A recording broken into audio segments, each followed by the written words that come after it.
understanding of brain science is coming along, exponentially. I mean, we really do understand. But one of the interesting things I think that people listening is the concept of some of the innovation conferences is unlearning, like being self-aware enough to know that as you get older, that the advantage a young kid has is they look at things without the baggage of the past mistakes. And if you don't take a conscious decision, you're to say, I'm going to actually learn.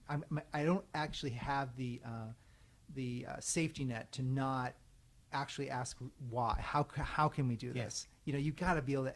You have this whole thing on questions here, which I'll ask you about in a second. But you don't, just because you're old or older, doesn't give you the right to. Doesn't give you the leeway now to poo-poo things. It just gives you. You have to ask really good questions. And that's a big thing. It's called unlearning. Innovation. How can we unlearn for the older folks and in the areas that we need to unlearn, so we can let some of the younger folks, like the millennials and such, come in. And you and I talked about this earlier a little bit.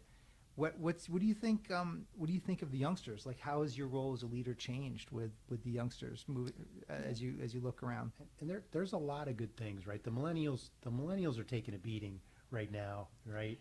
About people. Some of it's deserved, but some of it's really interesting, right? The millennials want to work when they want to work, and they want to be. They get gratification, or a lot of them get gratification out from what they do, and their interactions with other people.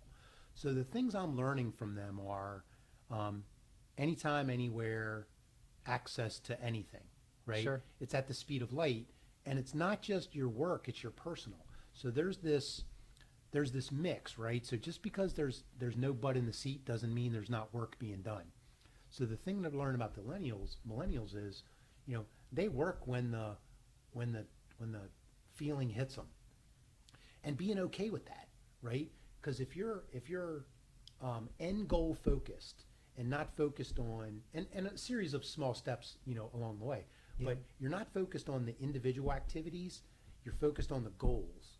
And you give them the freedom to be able to work in teams, to work when they want to work. And so you have to supply technologies, how it's applicable to this. How do you supply technologies so that they can do that, right? You put them in teams that are very, very good at working in teams, which is something, the older generation, we talked about, we had TQM and we talked about all these things. We were trying to teach people, these millennials grew up with it. So they don't know anything different than working together on a project, data, information at their fingertips from Google. Now, whether it's right or wrong, that's a whole nother, this whole concept of fake news, right? But whether it's right or wrong, that's a whole different piece. So working with those individuals, giving them access to work when they want, how they want, giving them very interesting projects, right? And that's what keeps them around. And then how do you marry those with individuals that have been in the workforce a long time? Yeah. And so I take SaaS-based computing, perfect example, right? They don't know anything. Millennials don't know anything other than real time, always up, always available, right? But how do you deal with it when it's not, right? So how do you architect a solution that's mostly online, or is fragmented online, or maybe offline completely for a while, but needs to have a synchronization process? And so the only way to understand how to apply that is to have lived through that world. So you got these old folks that we didn't know anything about online. Everything was done offline. And then you got this group that knows almost everything that's online. So what's the middle? And like in our world, in the construction world, it's a partially connected. Yeah. Because internet's not ubiquitous, right? And so there's a lot of places there is no internet access. So you can't go off and build a solution that expects to have 100% ubiquitous online access to then put it out in the field and realize, crap, I don't have any internet. Now how do I solve this problem? Very elegant solution, but requires real-time access to the internet all the time, right? How would Redbox do it if Redbox couldn't have a connectivity to the mothership 100% of the time? How would they handle it? How do they know what inventory is on site, what inventory is in the one that's 2 blocks over? When you turn in that, whether you're delinquent on your account so you can drive to the next block and go get another one. So how do you deal with that in a world that's partially connected? You need history. You need the people who have been in that world.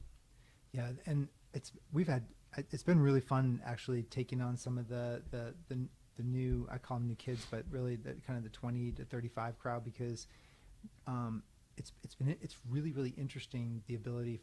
It's a blank slate in many respects.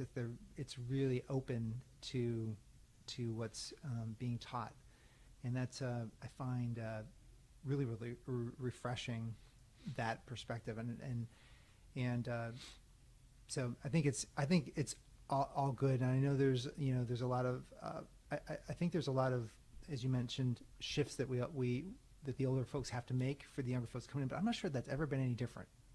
Agreed. I mean, I think that's been going on since the beginning of time.